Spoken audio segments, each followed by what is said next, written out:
अस्सलाम वालेकुम रहमतुल्लाहि व बरकातहू। जी ये है कुबा मस्जिद, इस्लाम की पहली मस्जिद जो थी, और इसके बारे में मैं शॉर्ट वीडियो आपको बना के भेज रहा हूँ, बता रहा हूँ कि ये इससे पहले आप हुज़ूर करीम सल्लल्लाहु अलैहि वसल्लम जो मक्का से माइग्रेशन करके आए थे, तो इस जगह एक पार्क था सामने से, तो वहाँ पर अंसार ने उनका वेलकम भी किया था। वहाँ पर कुछ बातें भी हुई थी जिसपे हज़रत अबू बकर सिद्दीक़ ने उनके ऊपर एक चादर ढाल के उनको छाँव दी थी।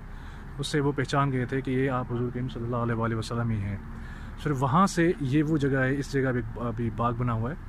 तो उसके बाद वहाँ से फ़ैसला हुआ कि इसमें हम यहाँ पर मस्जिद बनाएंगे। तो ये मस्जिद कुबा आपके सामने है। इसका ब्रीफ वीडियो हमारे यूट्यूब चैनल अल रिज़वान पे मौजूद है। इसकी क्या हिस्ट्री है, इसके कैसे बनी, इसमें हुज़ूर सल्लल्लाहु अलैहि वसल्लम ने कैसे अपने मज़दूरी की, अपने हाथों से ये बनाई है, सारी चीज़ें आपको अल रिज़वान के यूट्यूब चैनल में मिल जाएंगी। तो आप उस वीडियो में उस चैनल पे देख सकते हैं। जज़ाकल्लाह खैर। अस्सलाम वालेकुम।